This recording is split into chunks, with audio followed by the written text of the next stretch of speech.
प्रकार से अपने जीवन को नियम के अनुसार जब ढाल लेंगे, जो संतों ने बताया है। संत कहते हैं कि हम, आज के युग की बात है कि घर में रहो, कमा के खाओ, पर धन पर तिरिया से ने ना लगाओ। अपने घर में रहते हुए अपना काम करके खाओ, हक हलाल की कमाई, दूसरे की चीज पर नियत ना रखो। अपना अगर कमा के खाते हो, वो चीज तुम्हें अमृत जैसा आनंद देगी। अगर तुम लूट खसूट का, झूठ कपट का, बेईमानी ठगी का, रिश्वतखोरी का, हेरा फेरी का अगर तुम खाओगे, संतान को खिलाओगे, बर्बाद हो जाएगा सब कुछ। देख लेना ऐसे लोगों ने जिन्होंने ऐसा किया है। दूसरे की बुराई करोगे, तुम्हारी बुराई हो जाएगी। निंदा मत करो किसी की भी। निंदा अगर करोगे, तुम्हारी उससे भी ज्यादा निंदा होगी। क्यों किसी की करते हो? अच्छा करोगे अगर किसी का कर सकते हो तो। अगर उन अच्छाइयों में गुण नहीं होता तो परोपकार का क्या महत्व था? क्यों ये दुनिया इतने अच्छे काम करती? कोई धर्मशालाएं खुलवाता है, कोई कुएं बनवाता है, कोई अनाथालय खुलवाता है, कोई वृद्धाश्रम खुलवाता है। किस लिए? कोई अन्न क्षेत्र चलाता है। क्यों चलाते हैं? परमात्मा का नियम तो नहीं था। परमात्मा ने तो सब जीवों को पैदा कर दिया। अब परमात्मा को दोष दे दें कि परमात्मा ने उनको ऐसा क्यों बनाया, और परमात्मा क्या अब हमारे से नाराज नहीं होगा क्या कि जो लोग अच्छा नहीं किया हम उनके लिए ऐसे करते? सभी संतान परमात्मा की हैं। अगर सजा परमात्मा ने देनी होती तो वो देता, लेकिन नहीं देता। परमात्मा किसी को क्या सजा देगा? उसने सब जीवों को समान रूप से न्यायकारी दे दिया यहाँ संसार में। लेकिन ये तो काल महाराज के हाथ में डोर है। उसने खेल रचा दिया इन जीवों के लिए।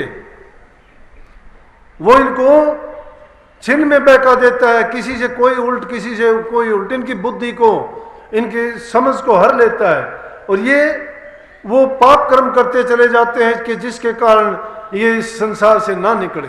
लेकिन जो जीव संतों की शरण में चला जाता है और संतों के पास जाके उस अमीर रस को प्राप्त कर लेता है, जिसको हम नाम कहते हैं, उस नाम भक्ति के करने से उसका मूड भी सुधर जाता है और इस संसार से उसका लेखा भी खत्म हो जाता है।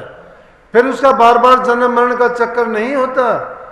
जैसे इस वाणी में कहा कि जाके पिए से अमर हो जाए अमीर रस ऐसा रे। कैसा कि अगर उस अमीर रस को हमने सेवन भी करना शुरू कर दिया तो जैसे आगे आगे धो लगी पीछे हरियल हो, कि जिस प्रकार से अगर हम आग लगा दें, घास फूस पेड़ पौधे आगे आगे जो कांटेदार झाड़ियां हैं जलती चली जाएंगी, बेजरूरत की चीजें। इसीलिए हमारे अंदर जो विषय विकारों की चीज हैं, उस नाम की कमाई करने से वो विषय विकार सब जलते चले जाएंगे। धो कहते हैं आग लगने को, उस आग में स्वाह हो जाएंगे, वो तो जल जाएंगे। तो नाम रूपी जो अग्नि है वो उन बुराइयों को तो जला के राख कर देगी। लेकिन पीछे पीछे क्या होगा कि पीछे हरियल हो।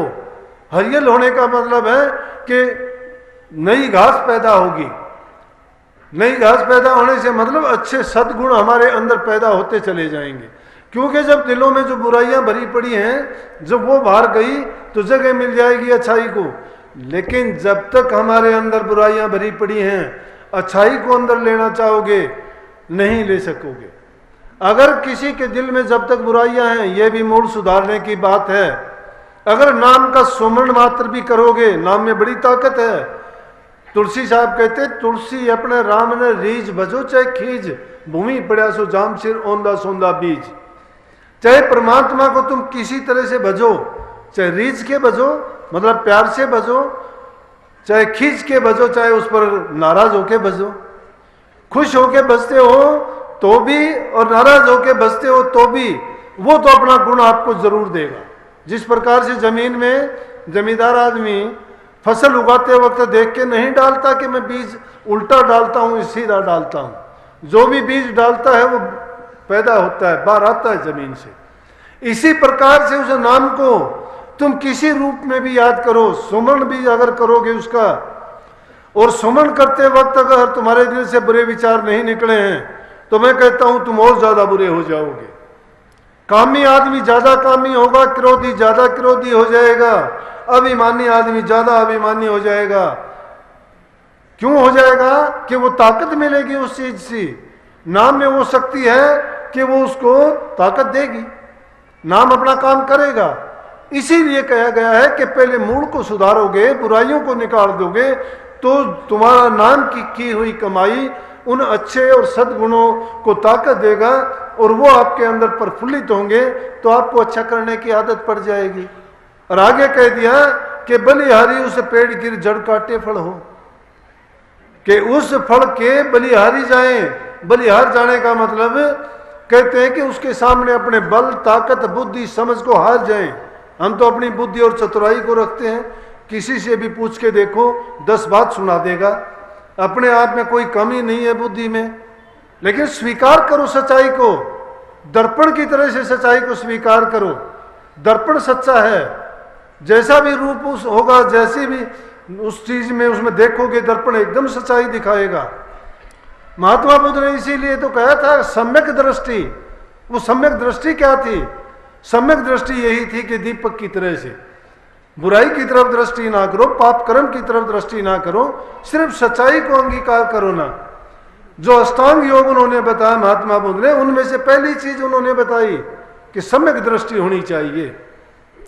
जब उस सच्चाई को हम इस प्रकार से स्वीकार कर लेंगे, तो उस पेड़ के सामने क्या है? नाम रूपी पेड़ है वो, उसके हम बलिहार जाना चाहिए। उसके सामने अपनी बुद्धि, अपने विचार, अपने मन, अपनी शक्ति, अपनी ताकत को एकदम हार जाना चाहिए। जिस प्रकार से नाम लेते वक्त गुरु के सामने हम अपने तन, मन, धन को अर्पण कर देते हैं, जब गुरु को अर्पण कर दिए तो हमें अधिकार नहीं रह जाता है कि उनसे अपना कोई काम लें। लेकिन हमने तो नाम मात्र के अर्पण किए हैं। लेकिन गुरु भी कैसा होना चाहिए? गुरु अगर सही नहीं है और तुम्हें धोखे में डालता है, गुरु अगर कोई व्यापार चलाता है, कारोबार चलाता है, तुमसे कुछ मांगता है तो मांगता है, भिखारी है, लुटेरा है, ठग है। गुरु तो दाता है, गुरु तो दानी है, गुरु नाम दान की दात बख्शता है। जिस गुरु के पास जाने से तुम्हारे काज नहीं सरते, गुरु के पास मत जाओ। लेकिन उस गुरु को गुरु मानो। अगर अपनी कमी को नहीं सुधारते और फिर गुरु में दोष निकालते हो, वो गलत है। अपने दोषों को निकाल के फिर गुरु के पास जाओ, फिर देखो कि गुरु तुम्हारे लिए क्या करता है। आज के युग में ठग गुरु बहुत हैं, जिन्होंने धर्म की परिभाषा बदल दी, गुरु की परिभाषा बदल दी, नाम की परिभाषाएं बदल दी। ना नाम जानते, करनी नहीं है उनके पास, मन मर्जी के गुरु बन जाते हैं। द्वेष, निंदा भरी पड़ी है उनके दिलों में, बुराइयां भरते हैं जीवों के दिलों में। कहते हैं कि उसके सत्संग में ना जाना, उनका नाम छोटा है, उनका गुरु छोटा है। अरे छोटा बड़ा कौन है? छोटा तो बुराई है, बड़ा अच्छाई है। अच्छाई करो, सारे बड़े हैं। तो हमें अपना बल हार जाना चाहिए उस नाम के आगे, जिसके बलिहारी जाऊं उस पेड़ के जिसके जड़ काटने से फल होता है। सीचू बेल फूल कुमड़ आवे, जड़ काटे फल दूना आवे। सुगरा हो सो अर्थ लगावे, नुगरे नर ने भेद न पावे, भरमत फिरो हमेशा। ये तो ऐसा पेड़ है जिसके जड़ काटने से फल आता है और सींचने से खराबी होती है। बुराइयों को ना सींचो, अच्छाइयों को, सद्गुणों को अपने दिलों में अच्छी तरह से अपनाओ। वो हरि रस का ये गुण है उस नाम का। लेकिन हमें क्यों नहीं आता? लेकिन मैं ये कहूंगा नहीं, प्रयास करते हो, अपनी तरफ से तुम कोशिश करते हो, बहुत अच्छे हो, पहले से लाखों करोड़ों से अच्छे हो। कल्याण में भी कोई वो नहीं है। जो जीव सेवा को जानता है वो प्रेम को पहचानता है। जिसके दिल में सेवा प्रेम है, त्याग अपने आप आ जाएगा। और त्याग भी जिसके जीवन में जुड़ जाता है, तो वो चार चीज जो इस शब्द के अंत में कही गई ने कि 2 घोड़ों की कौन गिरे, वो चारों पर असवार। वो 4 घोड़ों पर असवार किस चीज पे होना है? मन, बुद्धि और चित्त पर सवारी करनी है। 2 घोड़ों कौन सा? अरे कही है कि भक्ति करे तो कुल नहीं, कुल बिन भक्ति न हो। भक्ति करे तो कुल क्यों नहीं? किस कुल का मानेगा? भक्ति करेगा वो तो परमात्मा के कुल का हो गया। इस संसार के कुल, खानदान, जाति, धर्म इनका नहीं रहता वो। लेकिन जो असली कुल का नहीं होता, जिसकी नसों में सही खून नहीं है, सही खून का मतलब जानते हो? ठगी का, हेरा फेरी का चोरी का, लूट खसूट का, जिसने अन्न खाया है, जल पिया है, सारे जो खान पान से उसका जीवन बना है, ऐसी चीज़ों को ग्रहण करके, तो वो बर्बाद होता है, नहीं चल सकता इस रास्ते पे। भक्ति के रास्ते में चलने के लिए शुद्ध अन्न की जरूरत है, अच्छी संगति की जरूरत है, अच्छे विचारों की जरूरत है। जब तक हमारे ये सुधार नहीं होते हैं तब तक हम सुमरण भी नहीं कर सकते। जब तक हम सुमरण नहीं करेंगे तो अगली दर्जे 3 चीज जो बताई संत मत में, सुमरण है, भजन है और ध्यान है। पहली पीढ़ी है सुमरण की। सुमरण किस प्रकार से करोगे? सुमरण एक जुबान से करते हैं, बोल के करते हैं, एक बिना बोले जो कंठ से ही किया जाता है, एक अजबा जाप जो किया जाता है। लेकिन संतों ने तो बहुत ऊंचे दर्जे की बात कही है। वो कहते हैं जाप भी नहीं है, अजपा भी नहीं है, अनहद भी नहीं है, और उससे भी ऊपर जब जाओगे वो 4 गुण है। दुनिया में तो 3 गुणों का बखान करते हैं, रजोगुण का, तमोगुण का, सतोगुण का, लेकिन 4 गुण को कोई नहीं बताता। यहां तो 3 ही लोक को जानते हो, चौथे लोक का तो पता ही नहीं है। 3 लोक को भी हम तो आकाश, पाताल और पृथ्वी मंडल इनको मान लेते हैं, लेकिन वो लोक है कौन से? शारीरिक लोक है, मानसिक लोक है, आत्मिक लोक है। ये है 3 लोक, और इन 3 लोकों से जब ऊपर नहीं उठ जाता जीव, तब तक जीव का कल्याण ही नहीं है। इन 3 लोक में भ्रमता रहता है। कोई तो इस शरीर की पुष्टि के लिए खाता पीता ऐश आराम करता है, कहता है किसने देखा क्या होगा, सब कहने की बातें हैं, खाओ पियो ऐश करो। नहीं, ये सृष्टि किसी नियम के अधीन बंधी हुई है, ये मर्यादाओं पर है। अगर इसका नियम और मर्यादाएं टूट जाए तो 1 सेकंड में सब कुछ तहस नहस हो जाएगा, चल नहीं पाएगा। ये हर चीज सिस्टम से चलती है। ये चीज जरूर है कि उस सिस्टम में बंधे हुए कौन किस हाल में चलता है। किसी मशीन को देखो आप, अगर उसके पुर्जे लगे हुए टूट भी जाते हैं तो वो अपने ही दायरे में रहेंगे, टूटने के बाद भी मशीन रुक जाएगी, लेकिन वो तो वहीं के वहीं रहेंगे। इसी प्रकार से जो चीज मर्यादाओं में बंधी रहती है, लेकिन उसका ठीक उपयोग और प्रयोग नहीं किया जाता, तो वो चीजें ठीक से नहीं चल पाती है और उनका सदुपयोग नहीं होता है। लेकिन संत मत की, संतों ने कितनी सीधी बात कही कि उस नाम को हम घर में बैठे कर सकते हैं, और उसके लिए साधारण सी चीज बता दी कि घर बैठे बनो फकीर, मन मार सूरत को डांटो। बिल्कुल छोटा करके कह दिया कि मन को तो मारना है, डांटना है, और सूरत को रोकना है। सूरत को कहाँ रोकना है? ठिकाने पे रोकना है। ठिकाना है कहाँ? कि शरीर के 9 दरवाजों के जो संसार के ओर तरफ खुलते हैं, उन दरवाजों से मुंह मोड़ के जो रूह का दरवाजा है, जो परमात्मा की ओर इस आत्म शक्ति को लेके जाता है, वो 10म द्वार है। वो 10म द्वार उल्ट ओर को चलता है। जो 3 नाड़ियां हैं, एड़ा नाड़ी, पिंगला और सुखमना नाड़ी, उस सुखमन नाड़ी के रास्ते पर जब ये सूरत चल पड़ती है तो ये मंडलों को, रूहानी मंडलों में से गुजरती हुई उनको तय करती हुई जाती है। तो ना तो वो 1 मिनट में ध्यान लग जाएगा, ना ही आपको शब्द सुनाई देगा। हम तो जल्दबाजी करते हैं, नाम लिए 2 महीने नहीं होते, आके कहते हैं मुझे शब्द सुनाई नहीं देता, मेरा ध्यान नहीं लगता। अरे ध्यान लगेगा कहाँ से? अभी तो हम नाम को समझे भी नहीं है, नाम है क्या। नाम को जो समझ जाओगे तो ध्यान और भजन का हमें करने की आवश्यकता ही नहीं रहेगी। किस लिए आप ये सोच करते हो हमें नहीं मिलते? हमें तो करने के लिए काम करना चाहिए। हमें जो वो परिणाम हमारे बस में नहीं है। बच्चा पढ़ता है, परीक्षा देता है, परिणाम अपने आप नहीं निकालता कि मेरा ये परिणाम मैंने निकाल दिया। पेपर लिखता है, मेहनत करता है, लेकिन छोड़ता किस पर है? किसी और पर, गुरु पर छोड़ता है। इसीलिए हमें भी जो काम करने के लिए दिया गया है उस प्रोजेक्ट पे काम करो। हमें नाम का दिया गया है, नाम का सुमरण करो, ध्यान लगाओ, और जो जो तुम वो करते चले जाओगे परिणाम जो है आपको अपने आप मिल जाएगा। उसके लिए उतावले क्यों होते हो? धीरे धीरे रे मना, धीरे सब कुछ होए, माली सींचे जोगड़ा, ऋतु आए फल हो। समय आने पर सब कुछ चीज होगी। हमारी जल्दबाजी करने से कुछ नहीं होगा। या अगर जल्दबाजी करना भी चाहोगे तो भटक जाओगे। ये रूहानी रास्ता बहुत भटकाने वाला भी है, और जिनकी रूह भटक जाती है वो फिर उस रास्ते पे आनी बड़ी कठिन होती है। इसीलिए उसमें रहबर को साथ लेके चलना पड़ता है। और रहबर कौन होता है? हमारा गुरु है।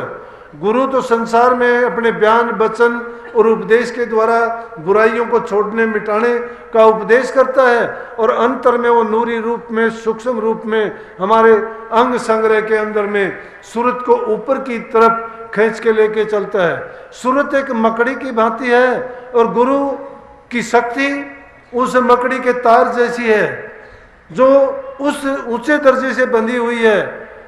लेकिन जब ये सूरत उसको पकड़ती ही नहीं है तो ऊपर की तरफ कैसे चलेगी? वो रास्ता गुरु ने बताया है, और उस रास्ते पर चलने के लिए नियम बताए हैं। हम तो उस कीच से तो निकलते नहीं, दलदल में फंसे हुए हैं। इन बुराइयों को छोड़ देंगे, इनसे जब निजात मिल जाएगी, पाक साफ पवित्र हो जाएंगे। शुद्धता की जरूरत है, उसका रंग रूप रेखा किसी ने बयान ही नहीं किया। एक चीज हम किस रूप में उसको जानना चाहते हैं, हमने गुरु देखा है। गुरु ने अपने बयान से उसका गुणगान किया है, प्रभु के गुणों का, उनका बखान करके उनका महत्व समझाया है। उसको प्राप्त करने के लिए हमारे दिल में उमंग होनी चाहिए कि हाँ, जहाँ से हम बिछड़ के आए थे उस देश में अपनी मंजिल को पाने के लिए हमें प्रयास करना चाहिए।